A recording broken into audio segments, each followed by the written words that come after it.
Yeah, it's a good question. Yeah, very, very good question. Yeah, this is a very good question. Oh my gosh, that's such a good question. Oh, that's a great question. Ooh, that's a great question. Yeah, that's a great question, Zanger. It's a great question. It's a great question. Yeah, it's a great question. A really good question. Gosh, this question to me, I love hate this question. That's a loaded question. but okay. My favorite part of that is that I'm an Arsenal supporter. I love Arsenal. The Arsenal Premier League. Loved them since I was at University College London in 1990. So I'm not one of these faux fans, faux supporters. And what makes me happy is watching people get incredibly pissed off at seeing the Arsenal gear on, especially my friend Mark Moran, Norwich guy, who I feel sorry for because of, Norwich. Anyway, thanks for joining us. You get a double dip today. Earlier today, we talked about the IPG, Omnicom IPG sale pending regulatory approval. I'm sure there's going to be more to talk about on that one. But hey, you know what? You do you. You do you, holdcos. All good. We're just going to chill over here and keep doing our thing. Keep doing our thing.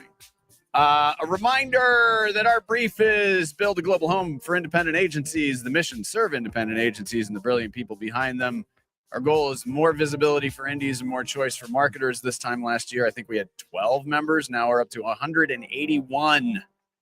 We'll be celebrating some new members coming in. If you are interested in joining, we got a few more member benefits coming up that they're good. Listen, it takes time to build a thing, right? You can't just get out of the gate. You got to learn what your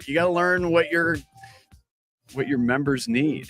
And so we've been growing this and evolving it with our members in mind, top of mind all the time. So more coming up. Also, we are going to raise the prices on this thing because membership rates, because we did realize how much it does cost to do all of this. And it's a little bump up, but here's the thing. Whatever rate you come in at, you are locked in for life. So if you come in the 2024 rate, you keep that in perpetuity. It's like saying perpetuity. We're gonna get to our guests here in a second, but I want to give them the requisite props. So AvidXchange and Brian Frazier ended up on my doorstep, and it was one of the greatest things because immediate connection, felt really good. Number one about Brian, but also about AvidXchange. Now, the way that we look at partnerships here is we won't talk to anybody unless they have Indie Agency News members as customers. And so had a chance to get to know Brian a bit more, learn that we have several members, Indie Agency News members, who are customers of AvidXchange, satisfied customers, might I add. And then I got a chance to learn more about the platform. The whole point of our partnerships are making sure that who we partner with are focused on growth for independent agencies. They all have different products. They have all different platforms, but the key thing that binds it all together is ensuring that they are very, very focused on growth for independent agencies. And then we're happy to bring them along and bring them into the party. And I have to say, I'm incredibly grateful that AvidXchange took a little bit of a flyer on us and was the sponsor for our first Top 40. We will have 4 Top 40 awards, 1 per quarter. There'll be more information coming out on that, speaking of coming up in 2025. But their generosity, I really, really appreciate. And bringing Brian and Vince in. So Brian, first of all, thank you so much for supporting this mission, supporting everything that we do. You came to New York for the Top 40. That was fantastic. We had a good time. So thank you, first of all, for your partnership. You bet. Yeah. Thanks for the glowing review. We've been thrilled working with IAN and all you guys do for the community. This is the only area we focus on is independent agencies. So I love it. To be here. I love it. Vince is in Toronto right now. I also do enjoy a good exclamation point. And what I have to, I've never seen anybody be like Vince Dong, CPA. I love that. So Vince, give us your background a little bit because you're an interesting cat. Thanks, Doug. I've been in this crazy business for 37 years and worked with an agency when I first left Ernst & Young. And after 3 decades, I focus on agency operations, finance and accounting, and software needs of agencies that I work with, and they are all indie agencies. When I come across an affiliate partner or someone that makes sense to an agency, I will certainly introduce the likes of Brian to agencies because ad agencies are a unique animal. They are effectively working on behalf of a client, but they've got to deal with vendors at the same time, and they're right in the middle. And having been in this for a very long time, I absolutely love that things remain fresh each and every day. And I have no shortage of agencies looking to call me up to say, hey, where else can we make some more money? And oddly enough, they all like to be for profit as opposed to not for profit. Right. I could go on. And thanks for the intro, Doug. No, that's true. That's true. Brian, can you hear me? I can hear you, Doug. I can't hear Vince at all. You know what? It's fine. No, I'm kidding. He was speaking glowingly about you. So Vince, we could hear you. We could hear you. I could hear you. So we'll just forge ahead. We'll just forge ahead because as long as I can hear you, and until we hear, let me just go to LinkedIn to see if anybody says, "Oh, we can't hear Vince." I hope not. Do either of you, and this is a little bit of a pivot, but either of you have any opinions on the Omnicom IPG news? Brian, you can start. I've got tons. Okay, well, just give us a few. give us a few, but also the lens I want you to look through is how it impacts indies, good, bad, and indifferent. I think it's going to impact indies eventually because there's going to be a lot of bloodletting. A ton of overhead costs will be cut left, right, and center. Getting to know a new parent is going to be a massive factor. Moving forward, I think, Doug, you may see some improvements in your memberships because a lot of these people who are smart, looking for a change in life, this could be the impetus for them to start their own shops. And what a better time to look at a massive multinational firm that doesn't make sense for a lot of people. Right. Some of the corporates might say, oh, okay, fine, it's a new parent. What do we have to do now? Twirl plates as well as pirouette. Right. More so. Right. There are going to be software companies left, right, and center like a Brian to go after these. On the flip side, we now have more centralized thinking and centralized decision making. Right. And Brian, this could be an opportunity for you too. So I look at this as a win-win on both sides. In the meantime. No, I agree with that. I think that the other thing that I'm noticing, and this is anecdotal, but the previous iteration of indies coming in, it was a lot of mid-level experience and juniors going out on their own. Now you're starting to see. Because let's face it, there will likely be layoffs. And Brian went away again. We can see you and hear you, dude. I know. So I mean, that's just cost cutting, and unfortunately, that's part and parcel of it. But what's different here, I think, is that we're likely going to start seeing more senior people going out. Which my theory is, now it's a theory. Don't take it as gospel, but I feel like there's going to be more durability in terms of independence as it relates to M&A, because if you're a senior person, you know where you want to go with this. You might be somebody my age in their 50s. You might be somebody in your 40s, even in your 30s. But you might say, you know what? I'm just gonna do my thing. So it feels like there's going to be more durability this time around. There will never be now more time about relationships. I've always been a big fan of that new piece of business might be one phone call away from a long established friendship relationship between agency and client. Right. And if there's a senior guy looking to say, to hell with this corporate crap, and I've got to pay 15% of my top line to head office all this time, right? Why don't I just call that relationship and say, hey, Doug, I'm thinking about starting on my own. Are you inclined towards signing me up as a new ad agency? Right. Yep. No shortage of those calls coming up. Yep. No, I get that. Brian, I think he's here. Let's get. Oh, I see the spinning wheel. But oh, there he is. Yes. Yeah, we can hear you just fine. Yeah. All right. I don't know. I can hear you, Doug. I can't hear Vince, but he's in now. So yeah, that's all right. It's probably because I'm in Canada.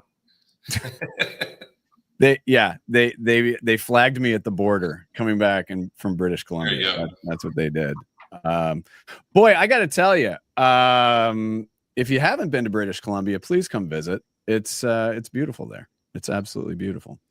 Well, I will say my friend Vince here has hooked us up with an organization up there that's hosting an event in May. So looking to get. Is it your first time? Is it your first time? Yeah. I've been out to the San Juan Islands before, but right. So close, Brian, so close. And then Doug, on top of that, we're going to go to Vancouver Island, to a small town called Victoria, which is very close to the San Juan Islands. Victoria is beautiful. Yeah. No, it's incredible. And I will tell you that you will have some of the best Chinese food in your life in Vancouver. My hand to God.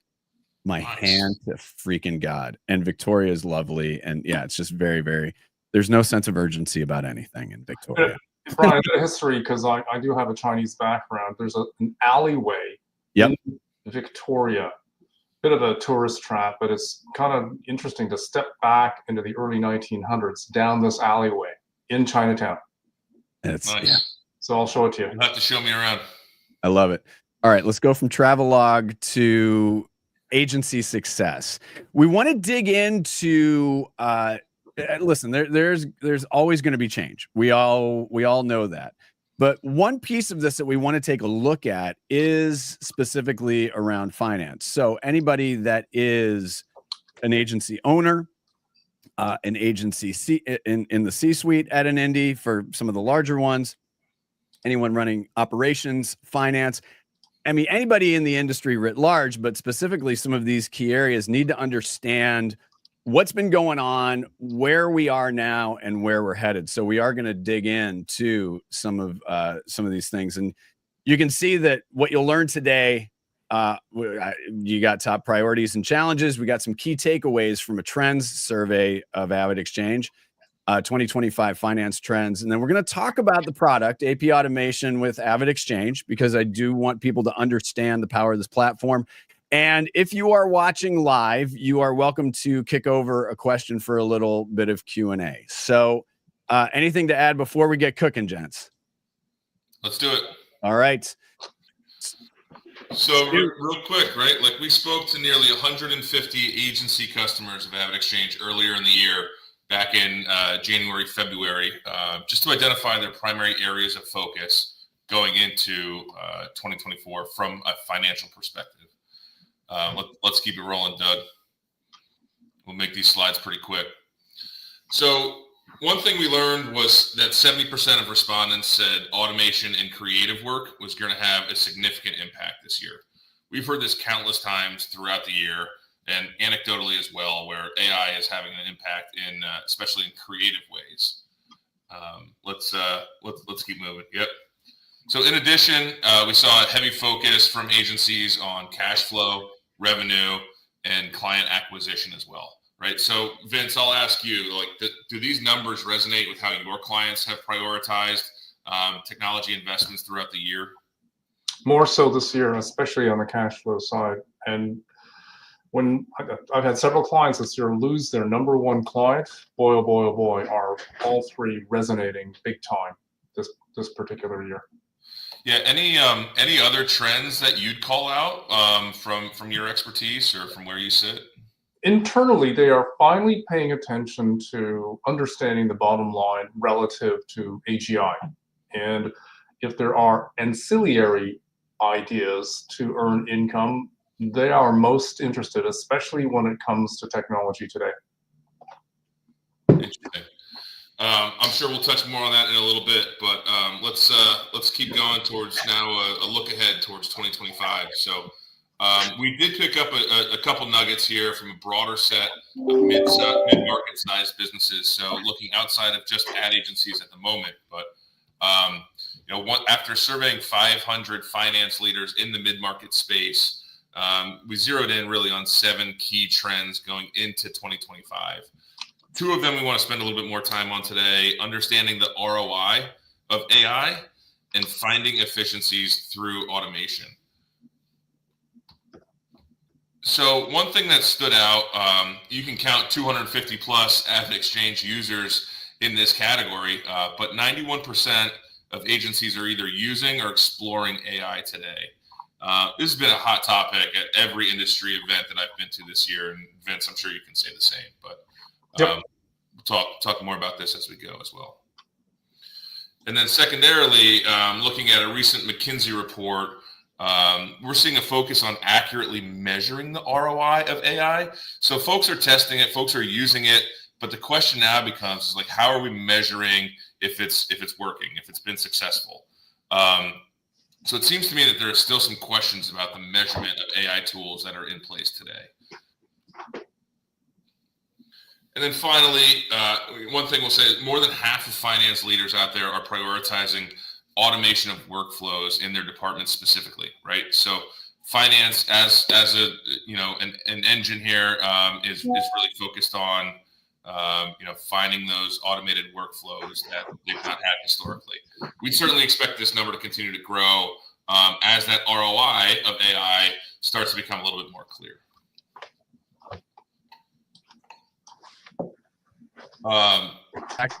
So from here, right? Like, you want to unpack a couple I guess things? we just want to talk a little bit about AvidXchange and how we leverage AI and automation. So,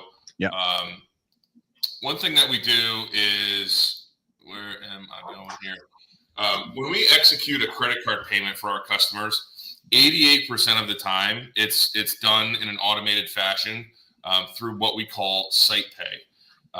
Sometimes we need to call in a credit card payment for our customers. Now, at this point in time, 94% of those phone calls are done via speech to text AI. So we've been able to save over 40,000 hours of smiling, dialing into an IVR for our customers, which is absolutely incredible. That's this year alone, right? And this tool really didn't take off until the middle of the year, so we'd anticipate over 100,000 hours going into 2025. Right. So here's what I want to unpack a little bit. So this is all really, really great. So let's go back to let me see which slide was I looking at? That wasn't it. Okay. So let's talk about the ROI piece.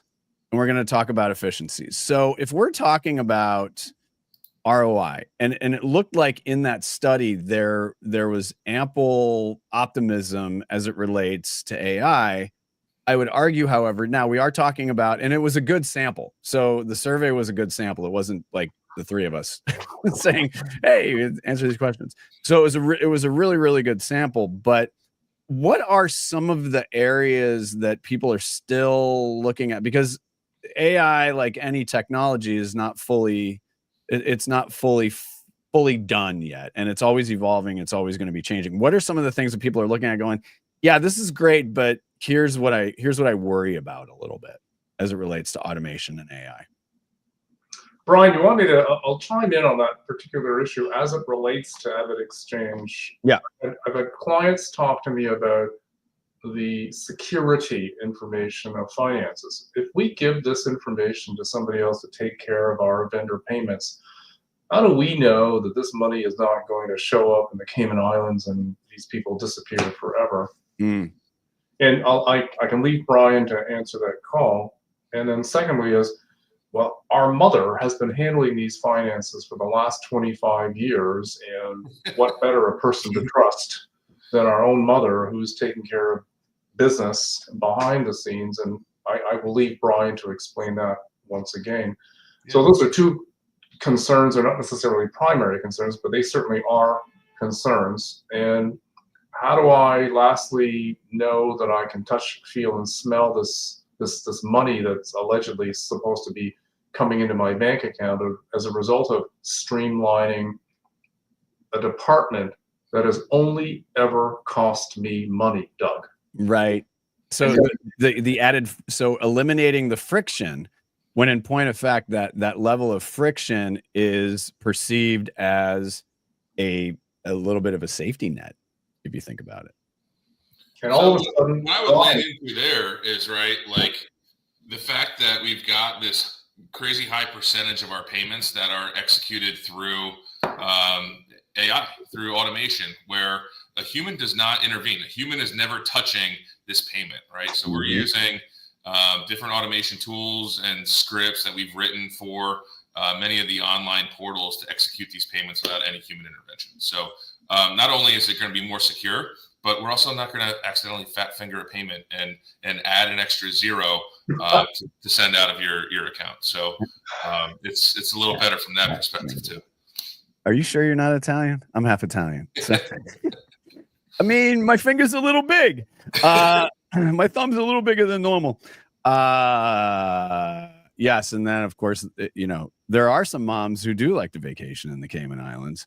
So trust being a, you know, really, you know, trust is really interesting as it relates to AI, because on the one hand, trust and efficiency, and I think we've addressed this a little bit, where it's, yeah, I think I trust this, but explain to me how I can trust this even more. And I think we've addressed some of that.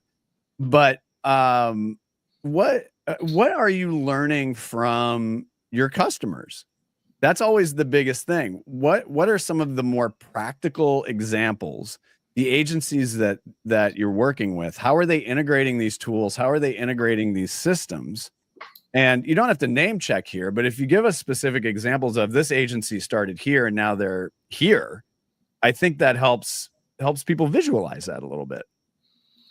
So one thing that I'd say is, like, going back to the security thing initially, right, is people with a manual process are still losing checks in the mail and still incurring check fraud, right? Like, we are doing all we can to cut away from checks completely, where, you know, if you can't pay it with a credit card, if it's not in our network, then we'll send an ACH, right? So that's one thing that I'd say. But, you know, our customers tell us, you know, they're talking about cutting down a pay run, you know, that used to be a 5-hour process, and now it's 30 minutes through AvidXchange. Wow. So like that's, and that's not uncommon. Everybody has their own metric. Everybody has a little slightly different time frame that they use for what it takes to, you know, execute a pay run. But that's one of the best that we've heard from one of our newer customers is 5 hours under 30 minutes. Oh, yeah. Doug, there's collateral benefits to Brian's sentence. Like, right. I asked myself the question, if the check run took 5 hours last time and it's now 4.5 hours less, does that not give the opportunity for that person to spend time analyzing data as opposed to processing data? Mm. And the thing with the superiors above is, now that they've got not only an income stream from their accounting department, they're having to actually redirect the resource in question to more productive areas right. of work in the agency. So, and Brian hasn't said it, we're talking about a win-win-win happening here, instead of right. just money being deposited in the bank and 90% of the time saved.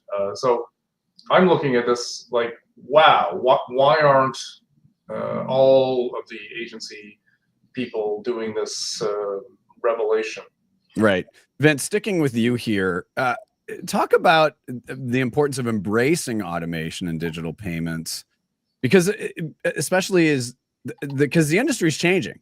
The industry is shifting very rapidly, and It's not incremental change. These are very, very big changes. So how does an agency then prepare itself for these huge shifts?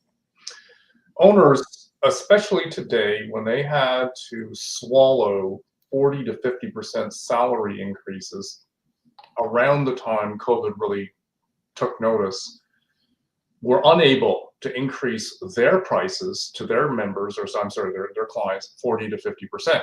So they really had to suck it up. And then along came Vince and said, have you thought of this, and this? And so I'm having to have owners focus not solely on just servicing their clients. I'm getting them to take a look at key performance indicators, particularly at the client or project profit and loss level, project profit and loss level, utilization and realization reports. These are all principal KPI measures, as well as write-offs and write-ups. Oh, right. This is connected to Brian, but at the direct client agency relationship level. And all that being said, if they can't squeeze this lemon any more than they have to, that means they've got to look beyond just the pure operations of the agency. And if there is an opportunity to connect with outside vendors to put more money into their bank account, why not? So we're having this conversation, and Brian and I have known each other for some time, and we enjoy our collaboration. We kick back any number of ideas, and there aren't enough agencies looking introspectively at their own shop because they're so preordained to service that client, service that client, service that client. Well, Vince, one of the conversations that we were both a part of recently out in Denver was around the sentiment that, flat is the new up in terms of, business development in this space, right? And you may not be landing new business every year, but, one of I think the perceptions that's out there is like when business is flat, maybe we're not investing, or maybe we don't have the cash to invest in new technology, right? The difference with AvidXchange, the myth that we have to overcome is that there's not that added cost for this technology. This technology is actually adding to your bottom line, right? So flat is a great time to invest the energy to implement a tool like this, because then it prepares you for scale when times are not flat, when we're back up in the future. And Doug, directly connected to that, it's December 2024. I'm still seeing agencies use 3-4 software programs to conduct or carry on with. And I'm in the midst of a discovery right now, and they use 4 blinking software programs. Brian's company connects with a couple of software programs that are project management and accounting based, and I happen to work a lot with those programs. And why not have an owner take a hard look, particularly in Indy, take a hard look at their software costs, ask themselves, do we really need to have 4 programs here? Is our mother so ingrained in Excel for her own benefit and not necessarily for the shop's benefit? And have a hard look either internally or even externally for that matter. Right. And that ties right back to saving money at the subscription level, saving time at the key punching level, because I'm still seeing this in duplicate, sometimes triplicate of data entry. Right. And the answer is always, we've always done it this way. And I'm going, wow, those are some pretty interesting words. Yeah. We have 1 minute left. And then you can send mom to the Caymans. But one piece of advice that you would give an agency just starting, and I think, Vince, you hit on a big one, really audit that software expense. But what advice other than that would you give an agency just starting its digital transformation journey in 2025? Vince, you got to go. So why don't you give us first? I think the big question is to ask yourself, are we doing everything we can as efficiently as possible today, especially with the big topic of AI circling around us left, right, and center? it for ourselves? So that was a big question to ask. Yeah, no, that's true. Brian? So I'll give you a story here quick, Doug. We had a customer recently come on board who came to us with one key challenge from their CFO. And the CFO said, I need you to automate something in the AP department this year. Something, anything, right? So start small. That's really my advice overall. But they came to us and said, look, like we are trying to connect with this ERP system in any way, shape, or form to execute payments, ingest invoices. They said, we thought about building some of our own AI tools. And fortunately, we had the conversation before they did because it really was quite simple, right? Like, let's tackle one challenge together. Let's automate your AP or let's automate your invoice ingestion. But really what we did for this customer is just build a roadmap as to how we could actually end up doing 2 or 3 things over the course of the next year or so, just to really start that transformation for them. Vince pieced out. See you, Vince. He discovered your Michigan State stuff in the background and bolted. I'm only saying that because your Oregon Ducks are Big Ten champions. This is true. They're on a roll. I mean, let me ask you this. Are you of the school where it's like, okay, if the Ducks get into the Natty, the national championship game, we're going to root for them because they're Big Ten? Or are you just like, eh? They're not legacy Big Ten, right? So No, I'll root they're for not. them because they are Big Ten in name now. But if it were Penn State or Ohio State that goes to the final, we ain't rooting for them. No way. That's how Oregon feels about Washington and vice versa. Yeah, That's exactly. Oh my God, the hate. Well, I can tell you that I give the love to Brian Frazier and AvidXchange. Thank you again so much for your support of everything that we're doing. We got plenty more stuff to talk about, but really appreciate everything that you're doing for us and everything, most importantly, that you're doing for indie agencies. So thank you so much for joining us. I'm going to put you backstage for a second, Brian. All right, everybody, thank you so much for joining us. Again, get to AvidXchange or get in touch with me, Zanger at indieagency.news. Happy to put you in touch with Brian. And take a look at it because, again, when we partner with people, we partner with them because they are here to help indie agencies grow. On behalf of everybody at Indie Agency News, I'm Doug Zanger. Thanks so much for joining us. We'll see you next time.